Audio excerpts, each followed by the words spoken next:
on pouvait pas commencer la vidéo sans parler de Elder Scrolls Betrayal of the Second Era.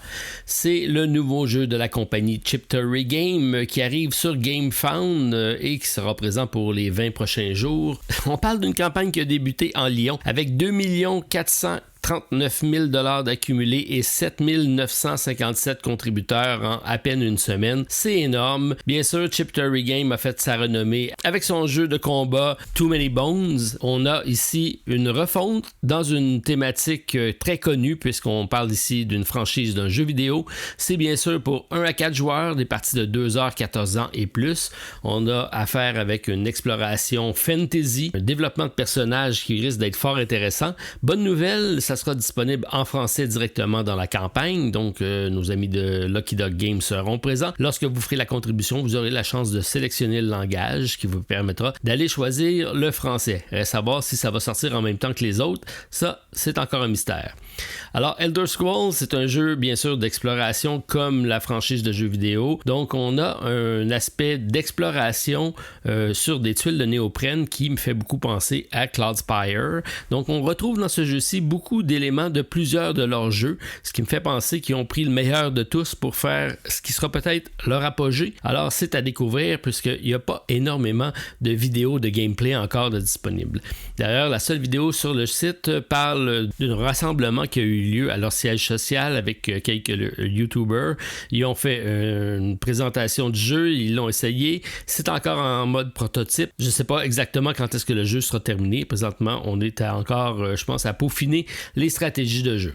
Ce qui reste très intéressant par contre, c'est le mode d'exploration puisqu'on va tourner des cartes, on va avoir un aspect narratif, on va avoir une histoire qui va se développer et qui va être en lien avec nos personnages parce qu'on a différents types de classes, on va y revenir pour la configuration des personnages, mais je pense que c'est l'aspect fort de ce jeu-ci.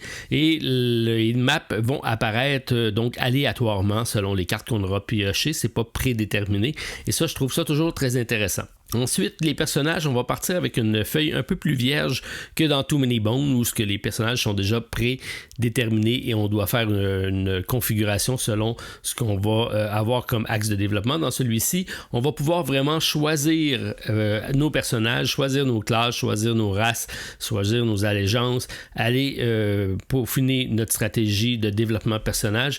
Et j'aime beaucoup la configuration du plateau qui va mettre en lien tout le temps 2 compétences pour une même piste. Donc, on va pouvoir développer une compétence d'une certaine façon, mais ça va aller à l'encontre de l'autre compétence qu'on aura mis de l'autre côté de la piste.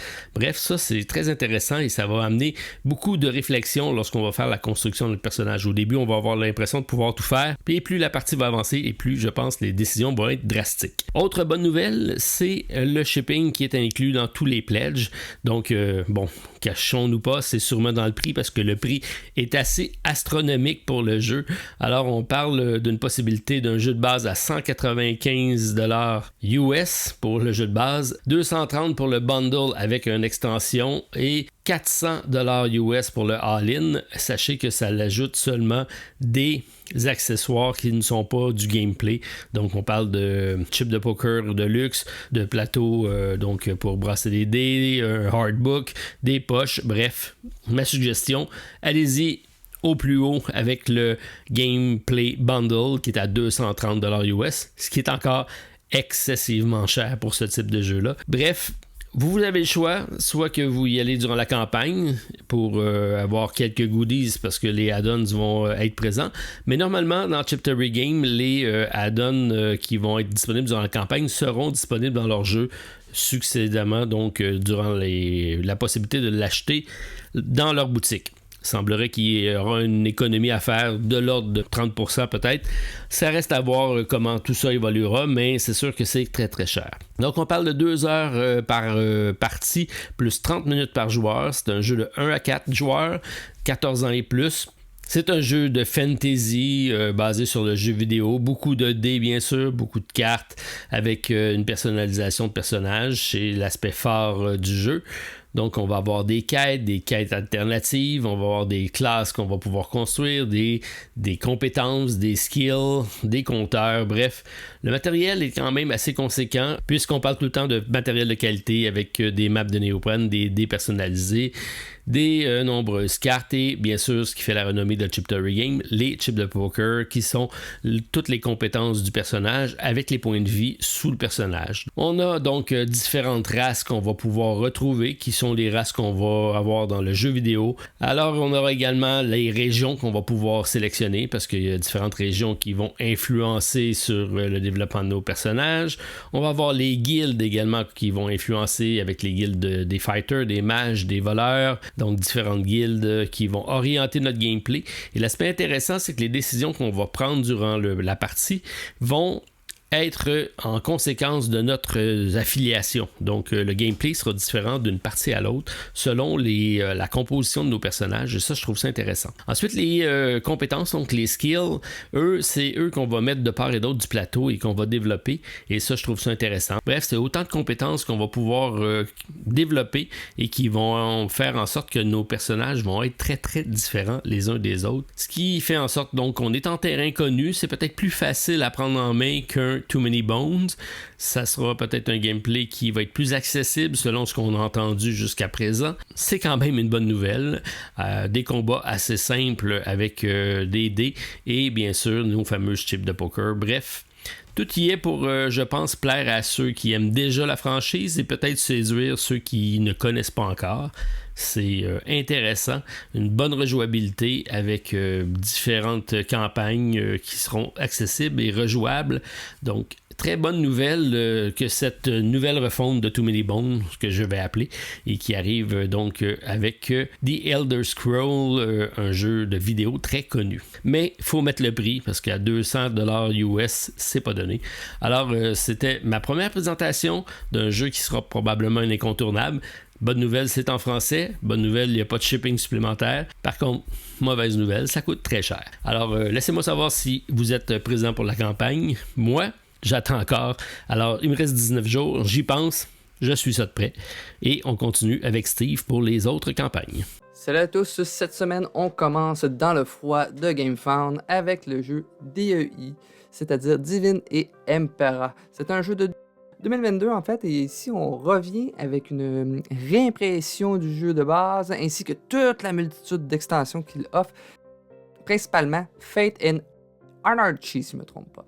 Donc DEI Divine Impera est un jeu d'exploration et de survie qui se déroule sur la Terre dévastée par une nouvelle ère glaciaire. Les villes du futur, ici de creuset de la civilisation, sont devenues des déserts glacés parsemés de carcasses de gratte-ciel désormais réduits à des décombres inhabités. Entre les ruelles du vieux Londres, des bandes de survivants utilisent leur capacité pour explorer et piller les rares ressources qui y restent, pour les vendre à des purcastes, en échange de nourriture et de carburant. Seuls à disposer encore de la haute technologie, les purs sont toutes les héritiers élus de l'ancienne civilisation protégés par des citadelles fortifiées. Ils gèrent les bandes de survivants, les aidant dans leurs recherches ou les mettant en concurrence afin qu'ils ne puissent s'allier et menacer leur domaine. Dans DEI, chaque joueur contrôlera l'un des 4 groupes de survivants. Ils s'affrontent pour le butin avec le plus de valeur à échanger avec le purcasse. Ils devront explorer Londres sur 2 niveaux, entre les rues, sur les toits, des anciens immeubles à la recherche de précieuses ressources de l'ère passée convoitées par les cellules Pure One, technologie et énergie.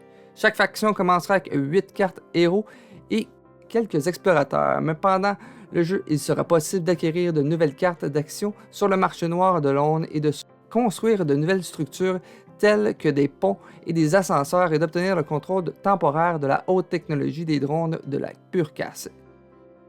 Ça, c'est dans le fond, c'est le descriptif qu'on retrouve sur Board Game Geek. Là. J'invente pas ça de mon cru. Là. C'est quand même beaucoup de trucs. Mais si on retourne à la campagne, présentement, justement, c'est financé. On va voir, donc, comme je vous disais, un jeu de 2 à 4 joueurs, mais il y a une extension solo, c'est le White Death qui offre l'extension solo. Même l'extension Fate and Anarchy offre une nouvelle façon de jouer solo. Dans le fond, c'est 2 nouvelles factions, les Cultes Chrono et les Breachers, qui vont être offerts dans la nouvelle extension. Je vous dirais que c'est un peu pêle-mêle toutes les pledges disponibles. Je vais vous mettre un lien en haut à droite, dans le fond, vers une vidéo de Nyx qui nous a offert un guide d'achat vraiment très bien fait. C'est un jeu qui semble bien aimé par les joueurs. C'est un jeu de majorité. C'est pas vraiment un jeu de baston, comme vous dites, justement, en Europe, justement, où est-ce que vous allez combattre un paquet d'autres personnages. Mais qu'il y a, justement, plusieurs diverses choses. Là. Vous allez avoir des pouvoirs différents en fonction de vos factions. C'est dans le fond un petit peu à la Root aussi, c'est que vous pouvez pas aller à un emplacement que vous ne contrôlez pas, ou si vous ne contrôlez pas aussi l'emplacement d'où vous partez. Donc plein de petites choses. Il y a des drones, c'est des super belles figurines. Les drones qui peuvent être utilisés un peu par tout le monde. Du matériel vraiment qui semble vraiment super. Surtout les plateaux à 2 étages qui sont triple couche à certains emplacements. Des extensions qui offrent des nouveaux modes de jeu qui peuvent être intéressantes si vous voulez vous informer un petit peu plus. Dans la campagne de base, dans le fond, on vous offre des petits trucs de plus, mais surtout la réimpression, puisque les extensions sont plus ou moins disponibles en boutique. Même le jeu de base ici au Canada n'est pas vraiment disponible. Donc vous allez avoir accès à tout ce qui a déjà été fait dans l'ancienne campagne. Même on reprochait, je ne sais pas si on peut le voir, qu'on avait de la difficulté à distinguer les héros normaux de notre héros principal. Comme on voit les petites choses de plastique, peut-être qu'on le voit un petit peu plus haut, juste ici justement, pour bien identifier les leaders, parce que c'était un des critiques qu'on soulignait, c'est que toutes les figurines se ressemblaient, vu qu'ils sont toutes de la même couleur, donc distinguer votre héros était assez compliqué. Donc vous avez plusieurs places de disponibles. Le All-In avec 279 €. C'est pas donné, disons, comme prix. Je crois pas que ça soit nécessairement... En fait, je suis convaincu que ce n'est pas nécessaire d'avoir tout. Donc, le jeu de base serait amplement suffisant. Si vous voulez une extension, justement, pour le solo, il y a l'extension Leader, juste ici, qui va justement vous donner le White Dead, qui est la version solo. Vous allez pouvoir prendre en add-on la nouvelle version si vous voulez un autre mode solo. Plein de petits add-ons en fonction de ce que vous voulez. Donc, je vais vous laisser regarder ça. C'est un jeu qui est disponible seulement en anglais présentement, mais il n'y a pas de texte sur le jeu. Et le livret de règles va être seulement en anglais. Par contre, vous avez toujours la possibilité de trouver les règles sur Internet en français, donc pas de problème. Donc, comme je vous disais, Nyx est pas mal la référence pour savoir ça. Il y a eu un gros trip avec ça. C'est pas la vidéo qui est ici qui est intéressante. Je vais l'avoir mis en lien de toute manière, là. Mais vraiment, un bon guide d'achat qu'il a fait. Donc, si vous faites de la belle peinture, il y a moyen de bonifier beaucoup, justement, ce travail-là. Niveau du shipping au Canada, c'est de 15 € justement pour, si vous voulez seulement l'extension. Le leader, je pense que c'était justement le jeu de base et une extension, c'est 23 €. En Europe, 18 €. Donc, des prix raisonnables pour la grosseur du matériel. Donc, c'était DEI, Divine et Impera. On peut même remonter jusqu'en haut pour voir... les petits trucs. Donc, il reste seulement 8 jours. On est jeudi, donc il va rester quelques jours lors de l'apparition de cette vidéo. The Tining Veil, du publisher Triskelion Game, designer Paul Rose, qui n'a pas fait d'autres jeux. The Tining Veil est un jeu de société solo ou coopératif d'horreur fantastique inspiré de la mythologie celtique et de la légende irlandaise pour 1 à 4 joueurs. Il peut être joué comme une campagne progressive basée sur la narration dans de nombreux scénarios, ou comme des jeux uniques du livre Game Night Scenario. Ce qui veut dire, c'est dans le fond un jeu que vous allez pouvoir faire seulement une aventure et ranger la boîte, comme un peu Massive the Darkness 2. Sinon, si je continue, cela donne aux joueurs l'option d'un format de jeu d'aventure ou d'une expérience d'exploration de donjons. Ce système roguelike offre des éléments de résolution d'énigmes, de scénarios basés sur des objectifs et basés sur la narration, et un gameplay captivant, explorant un mode familier mais fantastique. Une fois que vous avez sélectionné un héros, votre voyage commence. Serez-vous un valeureux et pur ou un méchant et corrompu? Votre légende contribuera-t-elle à amener l'humanité vers une nouvelle aube d'espoir ou prolongera-t-elle la nuit, nous plongeant dans des ténèbres toujours plus profondes? Affrontez des cultistes traîtres et trompeurs avec des agendas cachés.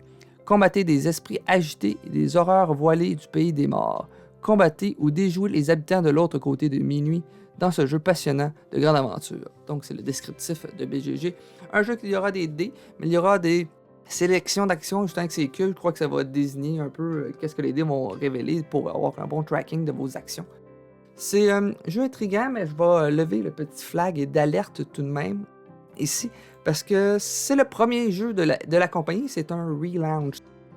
Relancer la campagne, au moins on met un objectif clair, là, on parle de 200 000 ou sinon 120 000 euros. Au moins on met pas un objectif bas, on s'attend que c'est des chiffres qui sont réels. Par contre, gros projet, énormément de figurines pour un premier projet, c'est ambitieux. Ça risque d'être un jeu qui va sortir dans 2 ou 3 ans, selon moi. Ça va avoir beaucoup comme vous voyez, des figurines en quantité industrielle. Ça me sonne des alarmes un peu partout pour une première campagne. C'est très, très, très ambitieux. Surtout en plus, on offre beaucoup d'extensions. Au moins, je crois qu'on sépare bien le jeu de base, une mini-extension, qu'on offre juste un petit matériel. Au moins, on a la possibilité de voir si on aime le jeu sans se ruiner. Quoique le jeu de base, justement, est quand même 135 €. Donc, assez dispendieux. Bon, au moins, il y a des pledges différents si c'est quelque chose qui vous intéresse. Moyen d'upgrader justement le visuel, la présence sur table avec plusieurs autres figurines si vous voulez. On peut déjà télécharger le livre des règlements. Ouais, c'est déjà bien pour ça. On présente plein de choses, ouvrez les guillemets, uniques, fermez les guillemets. Pas beaucoup de choses nécessairement uniques, là, des héros uniques, c'est pas mal dans tous les jeux de ce style-là. Des plateaux double couche comme qu'on peut voir. Au moins, on va avoir des actions qu'on va faire avec des cubes qui semblent peut-être intéressants. Je crois qu'il y a même une réserve de cubes de manière comparative qu'on pourra aller piger tous un peu dedans. Donc, on pourra en laisser pour les autres. On a très peu de vidéos. C'est des vidéos faites par l'éditeur. En plus, ça pas par des YouTubers. Donc, assez douteux pour cette publicité-là, selon moi. Il n'a pas investi d'argent trop dans ça. Les figurines semblent très, très, très belles. C'est le genre de jeu que vous aimez. Moi, c'est plus ou moins mon genre de jeu. Beaucoup de dés, beaucoup d'hasard. Ça manque de beige pour mes goûts. De toute manière, vous les connaissez un petit peu. Donc, comme vous voyez, beaucoup de figurines. On va continuer de descendre. Au moins, un autre YouTuber, c'est pas Learn to Play pour apprendre à jouer, ne sera pas disponible en français, comme vous pouvez le remarquer. Niveau du shipping, ça, c'est des prix, je disais au début en euros, mais c'est des livres. Donc, ça va se situer assez dispendieux. Là, ça va être dans le 25 €. Pour ça, au Canada, ça va coûter une bonne beurrée. Donc, c'était le jeu Tinyville sur Kickstarter qui sera encore disponible lors de la présentation de cette vidéo. Crown of Ash du designer Richard Lawton, qui est aussi le créateur de la boîte d'édition Carte Noire. Oui, Carte Noire en français, mais c'est un jeu en fait de l'Angleterre. C'est le premier jeu de la compagnie, un jeu de 1 à 4 joueurs, 60 à 120 minutes. C'est un jeu stratégique de placement d'ouvriers, de contrôle de zone. La promesse d'un sommeil sans rêve était un mensonge. Les seigneurs se sont réveillés après 100 ans passés à contempler les profondeurs les plus profondes de l'oubli. Chaque instant ravagé par les rêves cauchemardesques. Ils ne se souciaient plus de la paix, mais désiraient maintenant le pouvoir. Le sombre sommeil leur avait révélé un ancien secret, la connaissance obscure de la nécromancie. Cela leur a donné la capacité de construire des armées à partir des déchets de leur terre. Ceux qui sont tombés lors de la Première Guerre se relèveraient et entreraient dans une seconde sanglante, un conflit dévastateur qui déterminerait qui, enfin, revendiquerait la couronne de cendres. Les joueurs jouent le rôle de nécromanciens vengeurs, envoient de leurs serviteurs fidèles pour faire leurs offres. Donc un thème assez intéressant. Rassembler les ressources pour lever de puissantes armées de morts-vivants, construire de puissantes structures offrant de meilleures ressources et gagner de l'influence sur la Terre. Menez votre armée de morts-vivants au combat pour prendre les structures des autres joueurs et défendre la vôtre de toutes vos forces. Sur 4 tours, les joueurs gagneront des points d'influence en fonction des structures qu'ils contrôlent. Les joueurs ayant le plus d'influence à la fin, Dieu prendra le contrôle du royaume et régnera sur le reste du temps. Donc, un jeu de placement d'ouvriers et de contrôle de territoire, comme qu'on peut voir avec la description de BGG. Une couverture, sincèrement, que je trouve magnifique. Des belles couleurs qui flashent. Un plateau de jeu en 2 temps. Le plateau de jeu de base, je le trouve beau, très coloré. Mais on va mettre des cartes blanches qui fit plus ou moins, je trouve, avec tout le reste. C'est du prototype, là, tout de même. Donc, comme je vous disais, 60 à 120 minutes, 1 à 4 joueurs. Des cartes, des monstres qui sont qu'on ne sait pas tout à fait qu'est-ce que c'est, comme ce personnage-là, on dirait qu'il n'y a pas de tête, donc c'est bizarre. Mais iconographie assez claire, donc je crois que ça va être assez indépendant du langage parce que c'est un jeu qui est seulement disponible en anglais. Par contre, j'aime plus ou moins le côté trop épuré du blanc versus le plateau de jeu. Donc, des pledges de base, ça va tourner aux 51 € pour le jeu de base avec toutes les stretch goals. Sinon, on peut y aller avec une version de luxe avec des jetons en métal, métal et des sacs pour chaque joueur, donc une manière de ranger les choses. Ou un All-in Pledge qui va, où est-ce que lorsque nous réveillons les personnages, les morts ici, nous allons tout simplement mettre un standee. C'est très visuel, c'est non nécessaire, mais sachez que c'est disponible. Quand même très cher pour seulement des standees, à peu près que c'est différent. À voir. Donc, il va y avoir des stretch goals qui vont afficher. Est-ce que la campagne va bien pour l'instant? Et oui, elle est assez financée. 400 contributeurs. Des beaux petits tokens en bois, justement, pour le placement d'ouvriers. On nous présente le gameplay qui est assez clair. Nous allons placer des emplacements, gagner des ressources qui sont des cubes, mais il y a un stretch goal qui ne sera plus des cubes, ça va être des formes bien distinctes. On va pouvoir déjà les voir. On nous a même mis des couleurs je trouvais ça assez drôle. Je vais vous parler de ça plus tard. Donc, le matériel, comme vous voyez, des cubes, comme je vous disais, qui va être remplacé par des plus belles formes qu'on va voir un petit peu plus tard. Parce qu'il y a déjà des stretch goals qui ont été débloqués. Je vous encourage à aller voir la campagne si vous voulez en voir plus.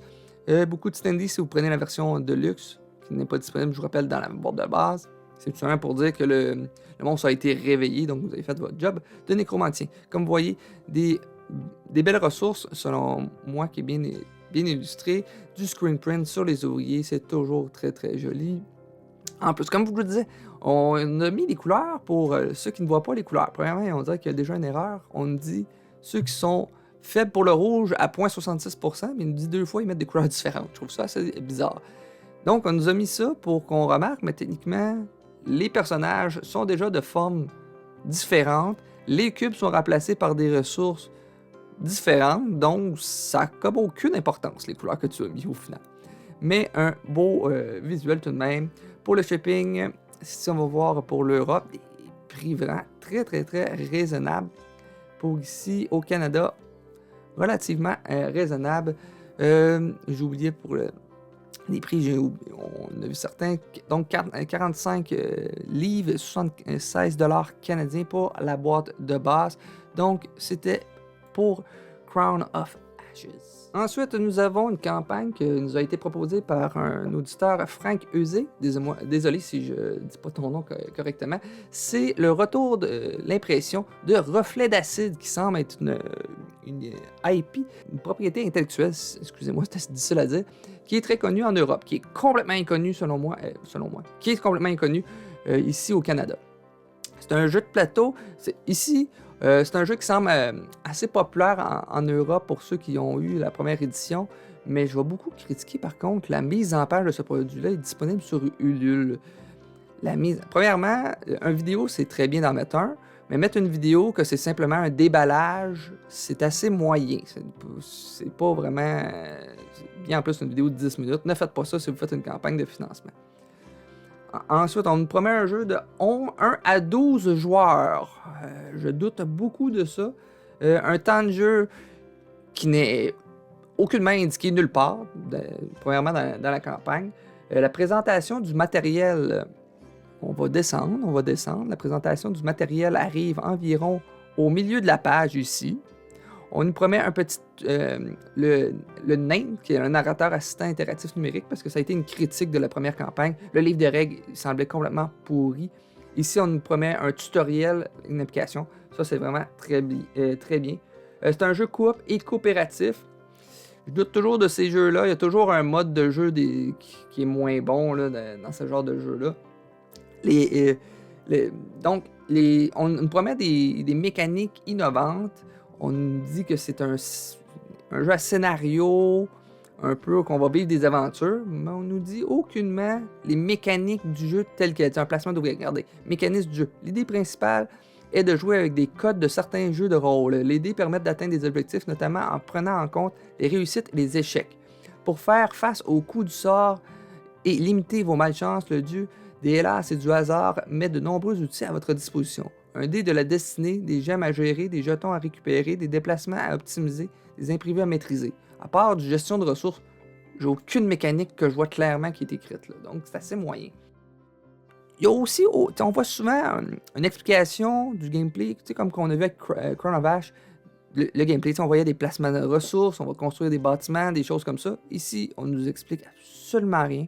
On nous explique très bien, par contre, chaque contrepartie, qu'est-ce qu'il y a disponible. Donc, si vous voulez juste la boîte de base, vous pouvez prendre ça. Il y a une petite carte collecteur qui est ajoutée. Vous avez même un petit paquet de cartes qu'on vous rajoute. Aussi, des campagnes avec des stylos, des porte-clés, des t-shirts. Sinon, si vous avez déjà le jeu, il y a moyen d'avoir une petite extension, une carte addenda. C'est un peu bizarre comme mot, j'ai aucune idée qu'est-ce que ça veut dire. Et il y aura certains paliers qui vont être résolus. Donc, un jeu qui semble un petit peu plus connu en Europe, mais qui est complètement inconnu, je vous dirais, au Canada. Donc, c'était Reflet d'acide comme dernier jeu présenté